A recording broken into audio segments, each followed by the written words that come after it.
देखो सामने कौन सा फंक्शन है, फैक्टोरियल। फैक्टोरियल क्या होता है?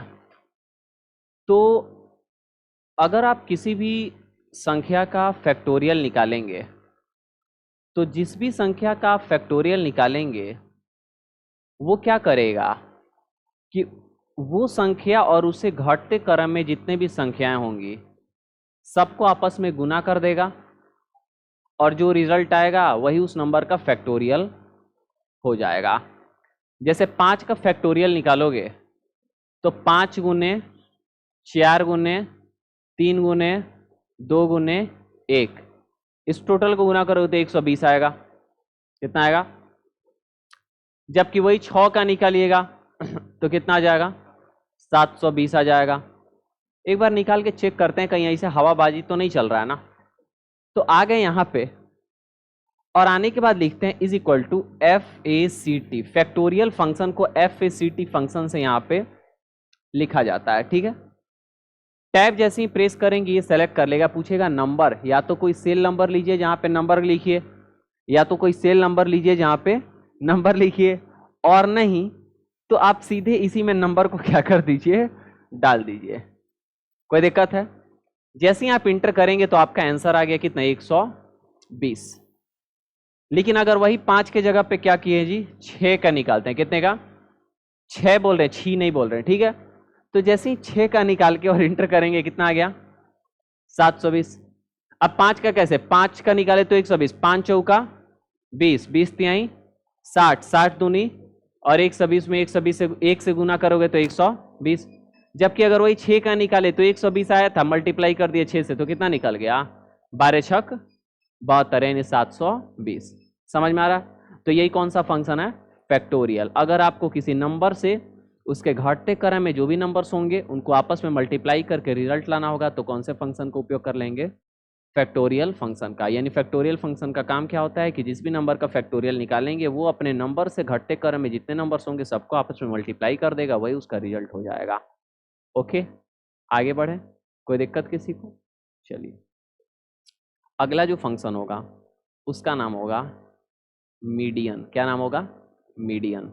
ठीक है, अब आप में से बहुत सारे बच्चे पढ़े ही होंगे कि मीडियन होता क्या है।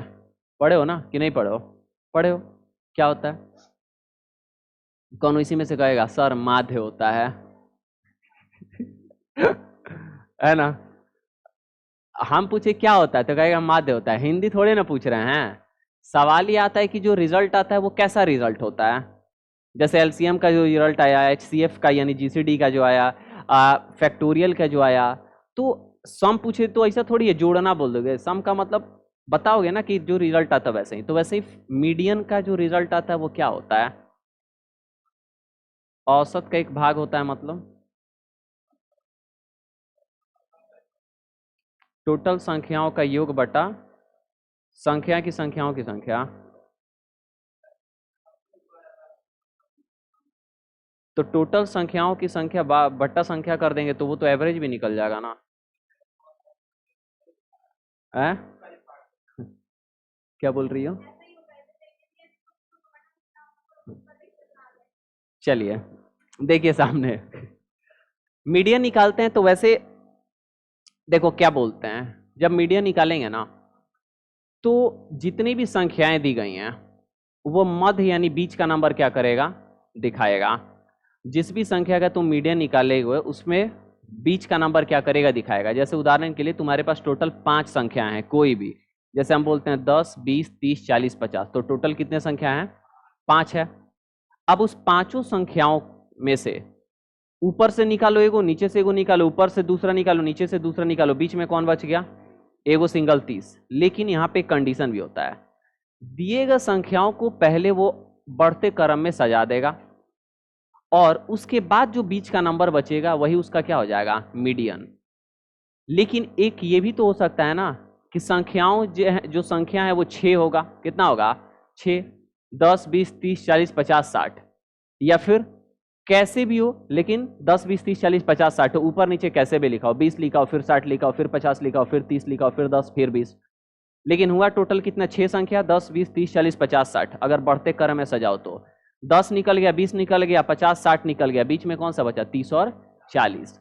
तो अब तो दोनों संख्या दो हो गया ना, एक तो सिंगल हुआ नहीं, सिंगल रहता तो वही आंसर आ जाता। अब दोनों को क्या करेगा? जोड़ेगा, और जोड़ने के बाद दो से क्या कर देगा? भाग दे देगा, वही उसका क्या हो जाएगा? मीडियन हो जाएगा। ठीक है, अलग अलग तरीके से इसको बताते हैं।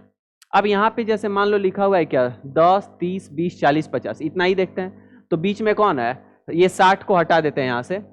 10 30 20 40 50, बीच में कौन है?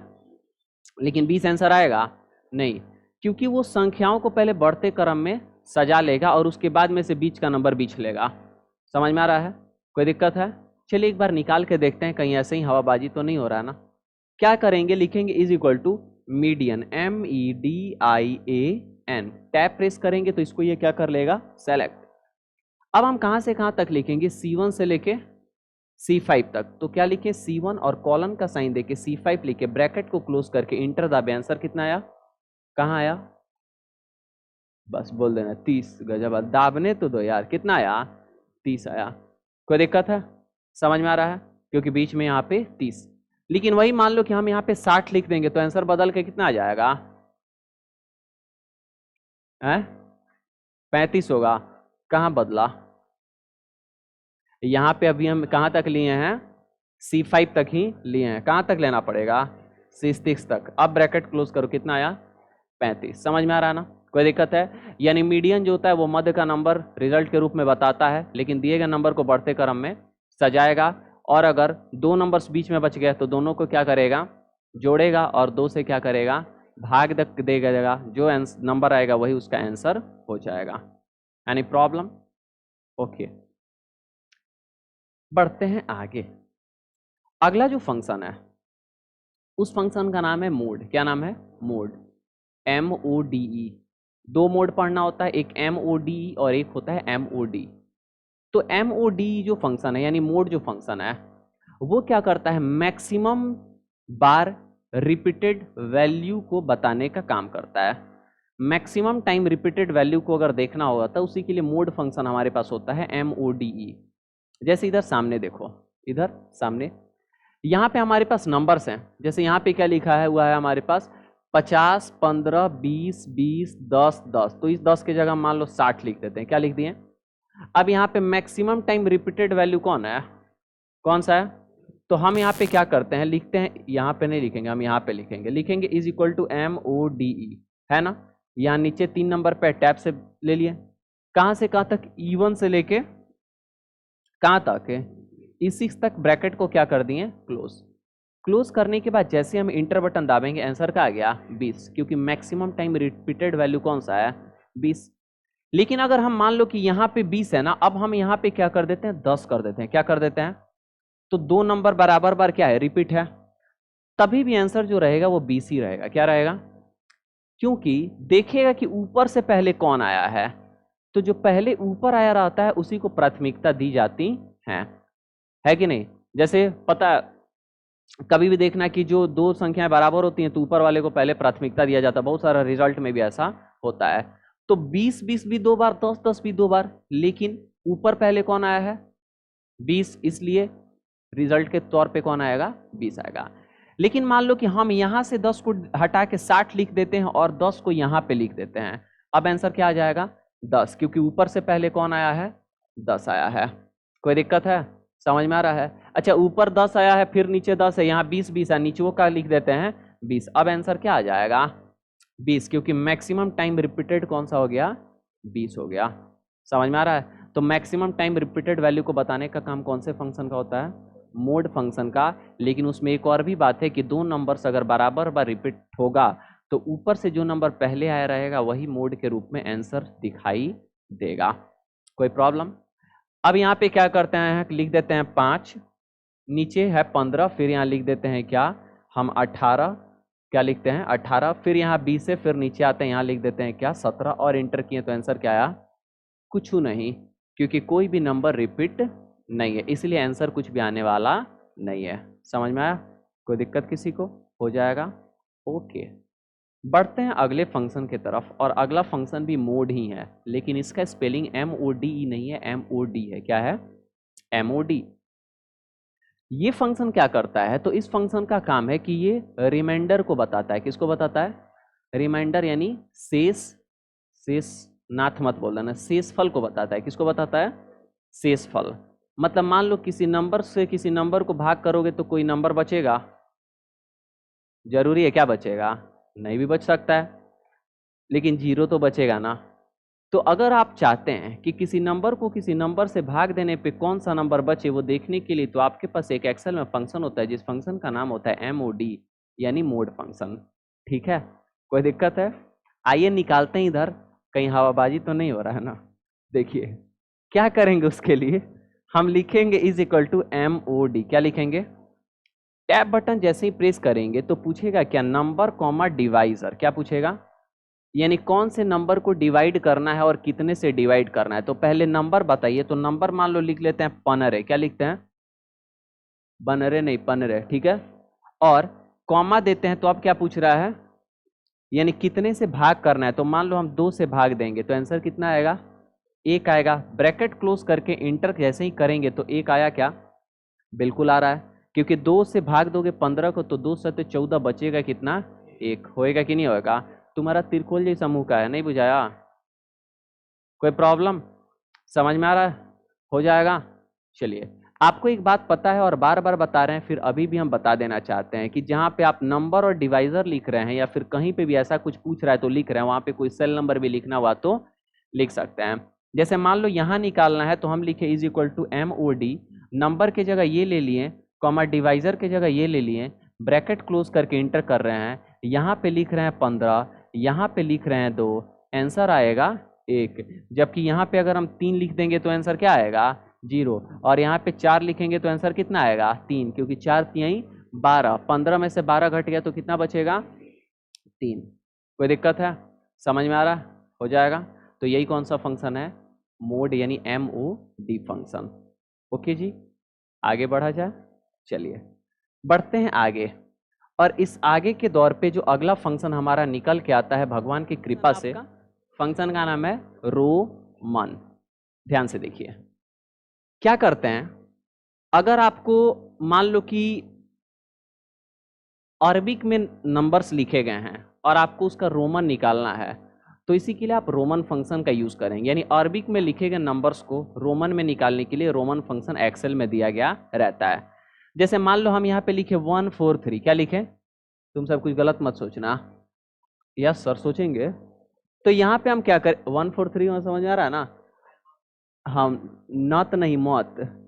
तो देखो यहाँ पे हम क्या करते हैं कि निकालना है रोमन में, तो लिखेंगे is equal to Roman, tab press करेंगे और ये नंबर को ले लेंगे, ब्रैकेट को क्लोज करके इंटर करेंगे। आ गया क्या? CXL मतलब रोमन 143 को अगर रोमन में बदलोगे तो इतना आएगा। ये कितना का होगा? 100 का हो गया। ये 50 का होता है, तो 50 से 10 कम रहेगा तो अबे 5 कैसे लिखाता है देखते हो ना, सॉरी 4 कैसे लिखाता है? ऐसे लिखाता है ना। तो 5 में से 1 घटा दिया ना, तो ये हमारा क्या हो गया? 100 का। और ये 50 में से 10 घट गया तो कितना हो गया? 40। 3 का 111 होता है ना, और 4 का IV होता है, तो वैसे ही क्या हो गया? निकल। देख रहे हो, हमको आता है निकालना ही सब। ठीक है, कोई दिक्कत? तो ऐसे रोमन निकाल सकते हैं। रोमन में जो मैक्सिमम जो संख्या है ना, वो निकलेगा 4000 से एक नीचे तक, यानी 3999। 3999 डालोगे और एंटर करोगे तो आ गया ना। लेकिन अगर हम यहाँ 4000 डालेंगे तो आने वाला, क्योंकि मैक्सिमम जो इसमें कोड रहता है वो 3999 तक रहता है। हालांकि इसके आगे कोड कर दिया जा सकता है खुद से, लेकिन वो अभी आपको नहीं जानना है। ठीक है, तो आप समझ गए कि रोमन में अगर लिखा हुआ है तो उसको निकालने के लिए कौन से फंक्शन का यूज, सॉरी अरबिक में लिखा हुआ है उसको निकालने के लिए कौन सा फंक्शन का यूज करेंगे? रोमन फंक्शन का। लेकिन इसी का एक भाई भी होता है जिसको हम लोग बोलते हैं अरबिक फंक्शन। अरबिक फंक्शन का काम ये होता है कि रोमन में लिखे गए नंबर्स को अरबिक में निकालेगा। जैसे हम यहाँ पे आते हैं और लिखते हैं क्या, is equal to ARABIC Arabic, और ले लिए रोमन वाला नंबर, ब्रैकेट क्लोज करके इंटर करेंगे। किस में आ गया? अरबिक में आ गया कि नहीं आ गया?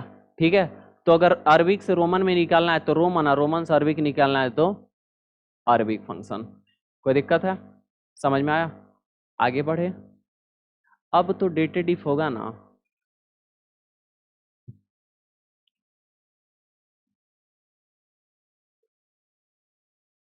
देखिए फंक्शन का नाम है डेटेड इफ। क्या नाम है? Dated if. ये डेटेड इफ फंक्शन करता क्या है कि आप कोई डेट लिखे हैं, उस डेट से आज तक, उस डेट से आज तक, आज तक का मतलब एक्चुअल में जो आज डेट है कि जो सिस्टम का डेट है, जो सिस्टम का डेट, क्योंकि कोई भी काम सिस्टम के डेट के अनुसार होता है। तो जिस कोई भी एक डेट लिखिए और उस डेट से आज तक जो सिस्टम का डेट है कितना दिन हुआ, यानी कितने साल, कितने महीने और कितने दिन, यही निकालने का काम डेटेड इफ फंक्शन का होता है। किसका होता है? Dated if function. किसी तारीख से आज जो सिस्टम का तारीख है उस तारीख तक कितना दिन हुआ, यानी कितने साल, कितने महीने और कितने दिन, इसी को किससे निकाला जा सकता है? डेटेड इफ फंक्शन के से। और इसको कुछ लोग ऐसे भी बोलते हैं कि डेटेड इफ फंक्शन का उपयोग करके अपना एज निकालने का काम करते हैं। एज निकालने का, तो भाई साहब पैदा किसी दिन हुए ही होंगे तो वो तारीख लिख देंगे। आज जो सिस्टम का डेट है, मतलब जो है हकीकत में आज डेट है, वो सिस्टम में डाल दीजिए, चाहे डाला ही रहता है, तो वहां से आज तक कैलकुलेट कर लेगा तो कितना दिन के हुए नहीं पता चल जाएगा। लेकिन एक्चुअल में कितना दिन के हुए ये पता कर रहा है, या फिर मतलब आपका डेट ऑफ बर्थ से आपका ईयर कैलकुलेट कर रहा है और मंथ और डेज कैलकुलेट कर रहा है, ये सही होगा? या फिर किसी डेट से किसी डेट तक कितना दिन हुआ ये कैलकुलेट कर रहा है? किसी डेट से किसी डेट तक कितना दिन हुआ ये कैलकुलेट कर रहा है। आपका ईयर तो, एज तो एक एग्जाम्पल हो गया ना, क्या हो गया? एग्जाम्पल। समझ में आ रहा है? कोई दिक्कत है? अब इधर देखिए, इधर एक आदमी का डेट ऑफ बर्थ लिखा हुआ है, खरमास में बेचारा ये हो गया 12 जनवरी 1999 में। तो यहाँ पे मान लो क्या किया गया है, मेरा डेट ऑफ बर्थ लिखा गया है, ठीक है। अब आज सिस्टम का जो डेट है वो है 20 तारीख 9वां महीना 2023। समझ में आ रहा ना? कोई दिक्कत है? गजब हाल है, इसमें भी हंस रहा है। तो ये है सिस्टम का डेट और ये है मेरा डेट ऑफ बर्थ है। कोई प्रॉब्लम? अब यहाँ पे पहले क्या है? डेट है, फिर मंथ और फिर ईयर है। पहले डेट, फिर मंथ और फिर क्या है? तो इधर भी जो आप लिखेंगे ना, वो पहले डेट फिर मंथ फिर ईयर लिखेंगे। अगर यहाँ पे पहले मंथ हो, फिर डेट हो, फिर ईयर हो, तो यहाँ पे भी उसी फॉर्मेट में आपको लिखना, यानी जो सिस्टम का फॉर्मेट वही आपको फॉर्मेट यहाँ पे लेना पड़ेगा। नहीं तो अगर यहाँ कुछ और लोगे वहां कुछ और लोगे तो कैलकुलेट कर नहीं पाएगा। अब तुम यहाँ ले लो, पहले मंथ है और फिर ईयर है, तो 20वां महीना, सॉरी पहले क्या है जी? डेट है और फिर मंथ है। पहले डेट फिर मंथ, आमतौर पर ऐसे ही रहता है, गलती हो गया। पहले क्या है? मंथ है और फिर क्या है? डेट है। तो अगर मान लो कि यहाँ पे 20, तो 20वां महीना होता है क्या? नहीं। तो यहाँ पे अगर गलत लिखोगे, यहाँ अलग लिखोगे तो फर्क पड़ेगा कि नहीं पड़ेगा? तो जो यहाँ रहना चाहिए वही यहाँ रहना चाहिए, ठीक है। अब यहाँ पे लिखा गया सिस्टम का जो डेट है उसके अनुसार यहाँ पे निकालना है। तो हमने यहाँ पे क्या करते हैं कि F2 बटन दबाते हैं, क्योंकि ऑलरेडी ये लिखा गया है और आपको समझाने की कोशिश करते हैं। ध्यान से क्या करिएगा, समझिएगा। आपको करना क्या, लिखना है is equal to dated if. क्या लिखना है? Dated if. अब आपको बताएं, डेटेड इफ नाम का कोई फंक्शन यहाँ पे बाय डिफॉल्ट आएगा नहीं। देखो ना, यहाँ पे अगर लिखते हैं इज इक्वल टू DATEDIF, कोई आ रहा है क्या? तो आपको लिखना पड़ेगा और खुद से ब्रैकेट ऐसे लगाना पड़ेगा। समझ में आ रहा है ना? और उसके बाद आगे लिखिएगा, ऐसे आने वाला नहीं है। ओके जी, कोई दिक्कत किसी को? चलो तो आते हैं यहाँ, रीनेम करते हैं। क्या लिखेंगे? Is equal to dated if open bracket B2। B2 का मतलब कि जिस सेल में आपका लिखा गया है डेट, वही सेल को आप करेंगे सेलेक्ट। तो हम किसको सेलेक्ट किए हैं? B2 को, क्योंकि डेट किस में लिखा गया है? B2 को, जिस दिन हम हुए ऐसा माना जा रहा है।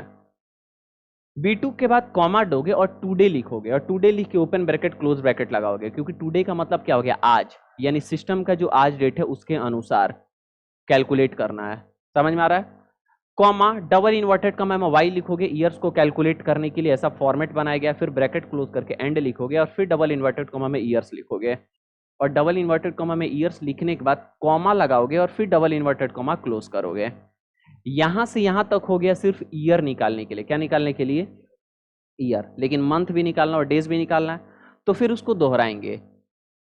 क्या करेंगे? कॉमा लगा के डबल इन्वर्टेड कॉमा क्लोज किए, फिर लिखेंगे and dated if B2 comma today open bracket close bracket comma double inverted comma में YM लिखेंगे। यहाँ पे Y था, यहाँ पे क्या लिख दिया? YM। Bracket close and double inverted comma में मंथ्स लिखेंगे। यहाँ पे ईयर्स था, यहाँ पे क्या लिखेंगे? मंथ्स। और कॉमा देके ब्रैकेट को क्या कर देंगे, सॉरी डबल इन्वर्टेड कॉमा को कर देंगे क्लोज। अब ईयर के लिए भी हो गया और किसके लिए हो गया? मंथ के लिए। अब किसके लिए लिखेंगे? डेज के लिए। तो क्या करेंगे, लिखेंगे एंड डेटेड इफ, फिर लिखेंगे B2 comma today open bracket close bracket, यहाँ पे वाई था, यहाँ पे YM था, यानी ईयर्स था, ईयर्स मंथ था, यहाँ पे मंथ और डेज हो जाएगा MD। कोई दिक्कत है? डबल इन्वर्टेड कॉमा क्लोज कर देंगे, ब्रैकेट क्लोज करेंगे और एंड लिखेंगे, और फिर डबल इन्वर्टेड कॉमा में डेज लिखेंगे और डबल इन्वर्टेड कॉमा क्लोज करेंगे। अब आपको एक बात समझ में आ रहा होगा, ये फॉर्मूला जो है इसको बस फॉर्मेट को याद करना होगा। क्या करना होगा? फॉर्मेट को याद। अब एक चीज आप थोड़ा नोटिस करेंगे, यहाँ डेज जो है वो डबल इन्वर्टेड कॉमा में है, लेकिन कॉमा लगा के डबल इन्वर्टेड कॉमा है कि बिना कॉमा के डबल इन्वर्टेड कॉमा क्लोज है? बिना कॉमा। जबकि यहाँ कॉमा लगा के है और यहाँ भी कॉमा लगा के है कि नहीं? कोई दिक्कत है? समझ में आ रहा है? क्यों है? इसके पीछे रीजन है, हम आपको क्या कर रहे हैं बता रहे हैं, ध्यान से देखिए। इंटर की आंसर आया ना, 24 साल 8 महीना 8 दिन। वाओ क्या बढ़िया है, 24 साल 8 महीना 8 दिन के हो गए, मृत्यु के हम करीब पहुंच चुके हैं, आधा जिंदगी बीत चुका है। ठीक है, आधा से ज्यादा भी बीत गया होगा, कौन जानता है, कुछ भी हो सकता है। आज का नहीं निकला मतलब? अच्छा, मतलब ये करो आज का नहीं निकला, 8 डेज दिखा रहा है। अच्छा ये करो कि 12 तारीख से और आज कितना तारीख है, 20 तारीख है, ये करो। ठीक है, वो सिस्टम का अपना लॉजिक है कि कहां से कहां तक क्या करेगा, वो कैलकुलेट स्टार्ट प्लस एंड जो है वो लेके करता है। ठीक है, तो यहाँ पे ये हो गया। अब मान लीजिए आपका मन है कि सिर्फ ईयर और मंथ ही देखना है, डेज नहीं देखना है, तो तीसरा जो डेटेड इफ है उसको आप डिलीट कर देंगे। क्या कर देंगे? डिलीट। तो यहां से हम डिलीट करते हैं, और डिलीट करते करते इधर देखो डिलीट करेंगे और यहाँ पे आ जाएंगे। आ गया ना? अब यहाँ पे कॉमा हम लगा के ही रखते हैं और डबल इन्वर्टेड कॉमा लगाए हुए हैं। इंटर जब करेंगे तो देखो यहाँ पे कॉमा आया कि नहीं आया? आया ना? यहाँ पे भी कॉमा आया। लेकिन जब कंट्रोल जेड करते हैं तो देखो यहाँ पे कॉमा है। तो इसका मतलब क्या है कि वो जो डबल इन्वर्टेड कॉमा के पहले जो कॉमा लगा हुआ है वो लगा हुआ है शो करने के लिए, यानी दिखाने के लिए। किसके लिए? दिखाने के लिए। समझ में आ रहा है ना? यानी यहाँ पे दिखाए और यहाँ पे दिखाए। अब देखो F2 करते हैं और इसको क्या करते हैं? डिलीट। डिलीट करने के बाद हम क्या करेंगे कि ये कॉमा को हटा के डबल इन्वर्टेड कॉमा लगा देते हैं। कॉमा को हट नहीं हट गया? कोई दिक्कत है? तो कॉमा देखना है कि कॉमा नहीं देखना है, इसके लिए क्या हुआ है? लगा हुआ है। लेकिन वही मान लीजिए कि आपको सिर्फ और सिर्फ ईयर्स देखना है, तो आपका जो दूसरा नंबर डेटेड इफ है उसको भी क्या कर दीजिए? हटा दीजिए और ईयर्स तक आ जाइए। कहाँ तक? ईयर्स। अब कॉमा हटा के डबल इन्वर्टेड कॉमा लगाइए, कॉमा अगर रहेगा तो यहाँ पे कॉमा क्या करेगा? दिखाएगा। ठीक है, हम क्या कर देते हैं? कंट्रोल जेड और यहाँ पे फंक्शन को फिर से हम दिखा दे रहे हैं। एक ही बार याद करना है, दूसरे और तीसरे बार की कोई झंझट नहीं रखनी। दूसरे तीसरे बार बस ये बदलेगा कि y के जगह YM हो जाएगा और ईयर्स के जगह मंथ्स हो जाएगा। तीसरे में YM के जगह क्या हो जाएगा? MD हो जाएगा, और मंथ्स की जगह क्या हो जाएगा? डेज हो जाएगा। ठीक है जी, कोई दिक्कत किसी को?